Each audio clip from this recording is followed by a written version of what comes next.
Ons loer gereeld by Olympus 24 uur dierehospitaal en spesialistverwysingspraktyk in, vir die beste raad wat ons dierekinders betref. Daar is selfs 'n paar glansganse wat hier kom aanklop. Een van hulle is Corlia Botha, en ons het kennis met haar woelige hondekinders gemaak. Okay, Corlia, ek gaan nou vir jou vra hoe dit is om met 3 hondekinders in die huis te deel, maar stel hulle net eers aan ons voor asseblief. Okay, so hierdie is ons dogtertjie, haar naam is Lily. Ja. Die enetjie by jou is ons sagte seentjie, sy naam is Hennessy, en hierdie is die bil van die huis, sy naam is Barkley. Okay, Barkley. On cue. Luister, dit moet baie besig wees in julle huishouding. Hulle is baie paraat, hulle is verskriklik wakker en hulle is ongelooflik liefdevol. Ons gaan werk basies om hulle net gemaklik te maak in die huis. Dis hulle huis nie ons nie. Natuurlik. En wat maak julle vandag hier by Olympus? Ons kom maak 'n bietjie tuintjies skoon. Lily was by ons van kleins af en hierdie 2 is rescues van Schnauzer Rescue South Africa. So ons weet nie presies wat hulle geskiedenis is toe hulle klein was nie, maar ons weet hulle was nogal abused. En ek weet nie of hulle tande al ooit skoon gemaak is nie, so ons is baie dankbaar dat Olympus ons kan help vandag, ja. En wat is dit van hierdie dierehospitaal?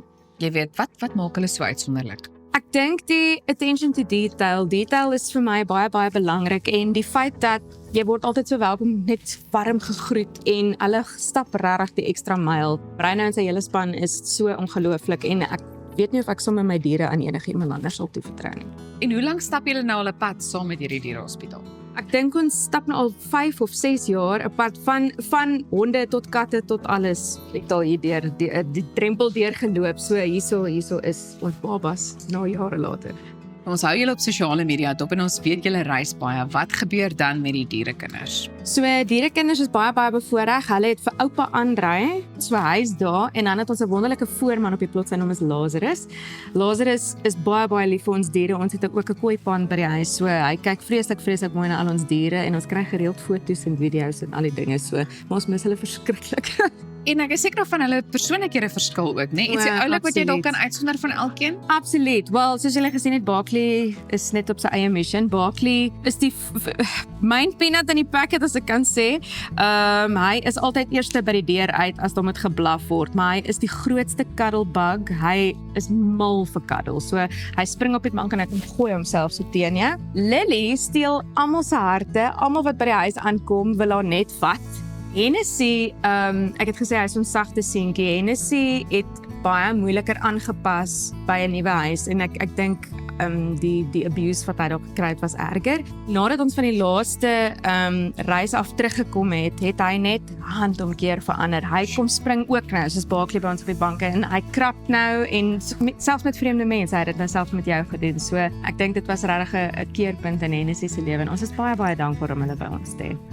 En dan wil ek ook net vra, ek het 'n voeltjie oorvlei dat Monique se Kai deel was van 'n musiekvideo. Hy was, so ek het 'n musiekvideo gemaak, ek dink was omtrent 6 of 7 jaar terug, Lewe vir Nou is die musiekvideo se naam, en ek het 'n klomp bekende gesigte in die musiekvideo gehad, van Connie de Villiers tot Kurt Darren, Brandon October, Amanda Strydom, almal was daarin.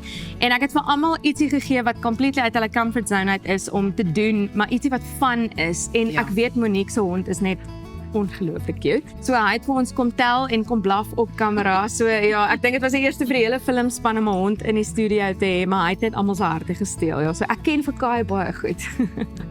Jy kan ook hier kom aanklop.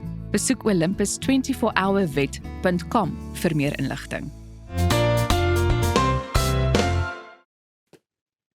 Sy is 'n ma, 'n korporatiewe uitblinker en 'n mevrou Suid-Afrika semifinalis. Op papier blyk dit na die perfekte lewe, maar Chanel Badenhorst se pad tot waar sy nou is, was alles behalwe gelyk. Van 'n koma en 'n breingewas op 19 tot 'n hart wat op die ouderdom van 33 letterlik gaan staan het. Sy het deur die vuur geloop en aan die ander kant met 'n pas aan geër, 'n meestersgraad en onwrikbare geloof uitgekom. Sy sluit vandag by ons aan om te gesels oor herstel, uithou vermoë en haar pad na die mevrou Suid-Afrika kroon. So goeiemôre, good morning Chanel, baie dankie dat jy so by ons aansluit vanoggend. Goeiemôre en baie dankie vir die geleentheid. Goed, jy's 'n ma, 'n korporatiewe uitblinker, soos wat ek ook nou gesê het, en 'n mevrou SA semifinalis. Hoe hanteer jy al daardie druk terwyl jou hart letterlik op 'n passangeer staat maak? Dink mense kyk na my lewe en sien mevrou Suid-Afrika reis, my loopbaan en my gesin. Maar wat hulle nie altyd sien nie, is dat ek elke dag baie bewus is van my gesondheid en my tyd. My passangeer herinner my dat ek nie net beperkings het nie, maar dit herinner my elke dag aan my tweede kans. Ek probeer daarom nie net oorleef nie, maar ek probeer om doelbewus te lewe. Natuurlik is daar ook uitdagende dae, maar ek het geleer om myself grace te gee, om na my liggaam te luister en om hulp te aanvaar en net genade met myself te hê. Ek glo moed is nie die afwesigheid van uitdagings nie. Moed is reeds om op te staan, al is dit moeite en moeilik. Nou, jy is die land se jongste meesters gegradueerde in positiewe sielkunde. Dis ook die eerste keer wat ek daarvan hoor. Was daardie graad vir jou eie genesing of is dit jou gereedskap om nou ander vroue ook te help? Jong, aanvanklik het dit begin met 'n passie vir menslike potensiaal en welstand, maar na my eie gesondheidsuitdagings het dit baie gou baie persoonlik geraak. Positiewe sielkunde gaan nie daaroor om voor te gee dat alles reg is en alles gaan net goed nie. Dit fokus op betekenis, hoop en om groei te vind, selfs in moeilike omstandighede. Vandag gebruik ek hierdie kennis wat ek in my positiewe sielkunde studies gekry het, om vrouens te help om op te staan en om te laat besef dat hulle baie meer veerkragtig is as wat hulle weet. Nou, nadat jou hart gaan staan het, sou die meeste mense dit rustig vat. Maar jy het 'n uithou vermoë drawer geword. Wat het daardie keuse gedryf? Ek hardloop beslis nie net vir medaljes en om marathons te voltooi nie.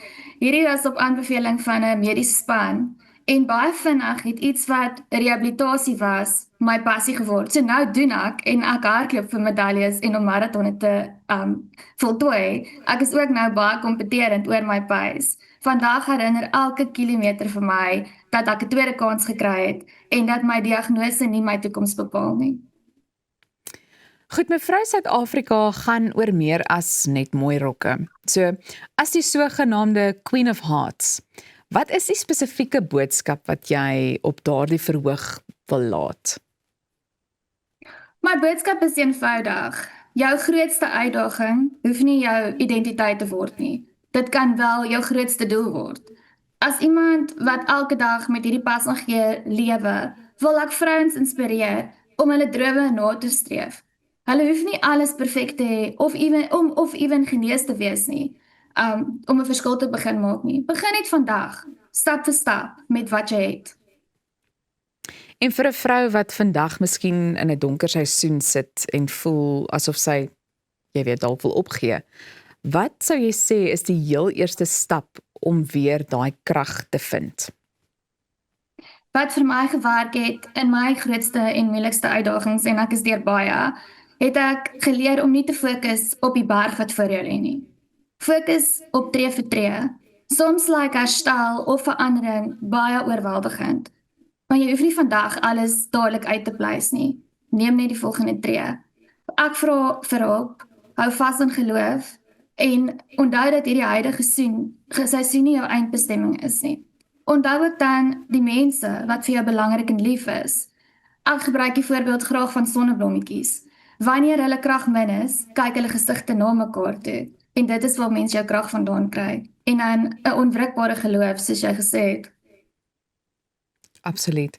En ek dink 'n mens onderskat dikwels ook die impak van iets soos geloof en dan natuurlik ook daai mense wat die naaste aan jou is, veral ook vriendinne. Baie dankie dat jy vanoggend tyd gemaak het om met ons te gesels en ons hou die res van hierdie reis dop.